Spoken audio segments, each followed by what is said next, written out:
Հարգելի գործընկերներ, սիրելի հայրենակիցներ, երբևէ Հայաստանի Հանրապետության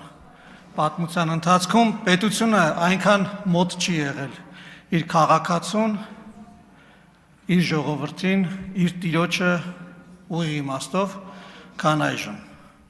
Երբևէ ենթակառուցվածքները այնքան հասանելի չեն եղել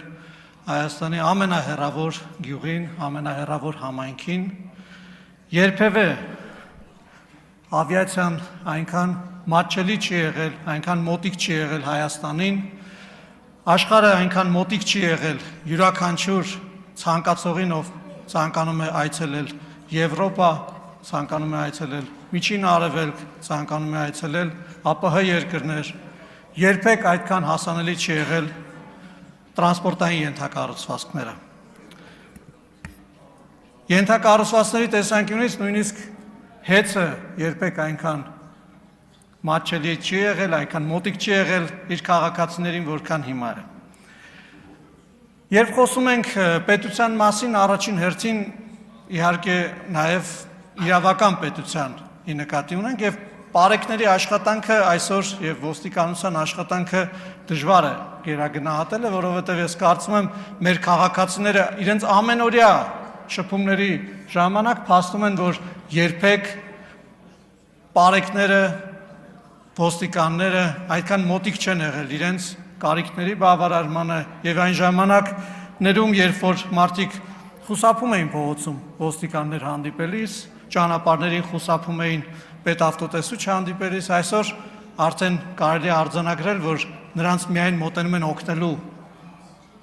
նախապայմանով եւ մարդիկ ուղղակի հաճույք են զգում շփվելով իրենց պետության ներկայացուցիչների հետ։ Առողջապահությունը երբեք այդքան մոտիկ չի եղել ընտանիքներին։ Մենք իհարկե անընդհատ մանավանդ տարիքով մեծերին փորձում ենք ուղղորդել առողջապահության համակարգեր եւ շատ հաճախ դա մեզ մոտ չի ստացվում, բոլորը թողում են, ոնց որ ժողովուրդն է ասում, վերջին միջև դանակը ոսկորին է հասնում, նոր են գնում դիմելու, բայց իրականությունը այն է, որ մարդիկ ուղղակի չէին ցանկանում իրենց ընտանիքներին նեղություն տալ, չէին ցանկանում իրենց երեխաներին նեղություն տալ, թոռներին նեղություն տալ, ընտանիքներին, կանանց, երեխաներին եւ չէին ուզում ուղղակի իրենց ընտանիքից հացը կտրել, իրենց առողջական, նույնիսկ քրիտիկականի հասնող խնդիրները լուծել։ Եվ այսօր մենք կարող ենք արձանագրել, որ նույնիսկ միջին տարիքի մարդիկ, աշխատողները, ում հասանելի է պարտադիր ապահովագրության համակարգը, գնում դիմում են իրենց անընդհատ հետաձգած առողջական խնդիրները լուծելու համար։ Ես երիտասարդ գործարարների եմ հանդիպում, ովքեր ասում են, մենք գնում ենք ողնաշարի խնդիր ունենք, գնում ենք հիմա անենք մեր հետաձգած, չնայած որ մեծ հաշվով գուցե նույնիսկ դա իրենց համար շատ ֆինանսական բեռ չէր, բայց այնուամենայնիվ ուզում են իրենց ներդրումը կատարել իրենց երեխաների ապագայի մեջ, ուզում են կատարել իրենց ընտանիքների ապագայի մեջ, բայց այսօր պետությունը այդքան մոտիկ չի եղել իր քաղաքացիներին օգնելու նրանց չհետաձգել առողջական խնդիրները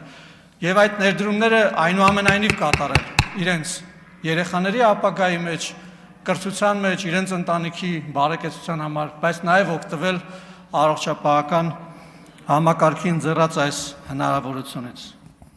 Համայնքներում սուբվենցիոն ծրագրերը, ահռելի քանակներով, որոնք կատարվում են կառավարության աջակցությամբ, կառավարության կողմից, մեր հարկատուների վճարած հարկերի հաշվին, երբեք այդքան հասանելի չեն եղել։ Պետությունը երբեք այդքան մոտիկ չի եղել ռազմաարդյունաբերողներին։ Ռազմաարդյունաբերական համալիրին տրված հարյուրավոր միլիոն դոլարների պատվերները երբեք այսքան մեծ ծավալով չեն եղել, նույնիսկ դրան մոտ ծավալներով չեն եղել։ Այսօր ռազմաարդյունաբերողները զարգանում են, գործարաններ են կառուցում, պատրաստվում են արտահանումներ կատարել, հազարավոր աշխատակիցներ են ընդունում աշխատանքի։ Այս հարցերը ֆունդամենտալ, հիմնարար ազդեցություն ունեն Հայաստանի Հանրապետության կայացման համար։ Ոչ միայն ռազմաարդյունաբերական համալիրի, այլ ընդհանրապես տնտեսության կայացման համար։ Եվ սրանք դժվար է գերագնահատելը։ Երբեք Հայաստանի Հանրապետությունը, կառավարությունը այդքան մոտ չի եղել տնտեսավարողներին, որքան հիմա։ Տրվող լիզինգային ծրագրերը, նոր նախագծերին տրվող ներդրումային աջակցությունները, արտահանմանը ուղղված աջակցությունները, միջազգային ցուցահանդեսների մասնակցության աջակցությունները, Նույնիսկ պետեկամուտների կոմիտեի հարկահավաք գործընթացի ընթացքում այժմ վերվող ռեֆորմների արդյունքներում կատարվող աջակցության ծրագրերը, որոնք իրականում արդեն միտված են, որը որ մենք երազում էինք, որ այդպես լինի, միտված են գործարարին աջակցելու, այլ ոչ թե պատժելու մեխանիզմներով։ Նույնիսկ այս տեսանկյունից երբեք պետությունը այդքան մոտ եւ աջակցող չի եղել։ Վերջապես ուզում եմ անդրադառնալ Հայաստանի ընտրական համակարգին եւ քաղաքացիների ընտրության իրավունքին։ Սիրելի հայրենակիցներ, մենք ամեն ընտրության օր արթնանում էինք ստրեսով լի, ընտրատեղամասերը ստրեսով, անհանգստությամբ լի էին մինչև 2018 թվականը։ Ես կարող եմ ասել, որ մեր հանրապետության քաղաքացիների գերակշիռ մեծամասնությունը տհաճությամբ էր գնում ընտրատեղամասեր, որովհետև դրանց դիմացում, ներսը, տարատեսակ ընտրական օրերին խուլիգանական խմբերի եւ բակային ինչ-որ տենց ճակերտավոր հեղինակությունների խմբեր էին կուտակված լինում։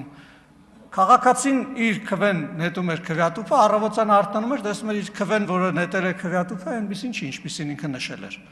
Եվ ստիպված էր լինում դուրս գալ փողոց։ Ստիպված էր դուրս գալ փողոց, երկարաժամկետ, ամիսներով, օրերով փողոցում անցկացնել իր ընտրության իրավունքը, իր ձայնի իրավունքը պահանջելու համար։ Եվ իհարկե նաև իր կյանքը, առողջությունը, իր հարազատների ազատության իրավունքը, կյանքը եւ առողջությունը դնելով այդ զոհասեղանին։ Այսօր այլևս դրա կարիքը չկա։ Այսօր քաղաքացին մտնում է ընտրատեղամաս, որտեղ ամեն ինչ հանգիստ է, բաց է, թափանցիկ է, մտքում ունենալով միանշանակ մեկ պատկեր։ Այն քվեաթերթիկը, որը ինքը նետելու է քվեատուփի մեջ, որոշիչ է լինելու Հայաստանի Հանրապետության ապագայի, իր ապագայի եւ քաղաքական համակարգի ձևավորման համար։ Ես կարծում եմ, մենք պետք է տոնենք այս բոլոր նվաճումները, որոնք այսօր կան, մտքում ունենալով նաև աշխատանք տանել, անտրտունջ աշխատանք տանել այն բոլոր խնդիրները լուծելու համար, որոնք իհարկե մեր աչքի առաջ ունենք։ Շնորհակալություն եմ հայտնում եւ բարի երթ եմ մաղթում կառավարությանը իր կարևոր աշխատանքի մեջ։ Շնորհակալ եմ։ Հավանիչ տեսանյութը եւ բաժանորդագրվիչ նորությունները բաց չթողնելու համար։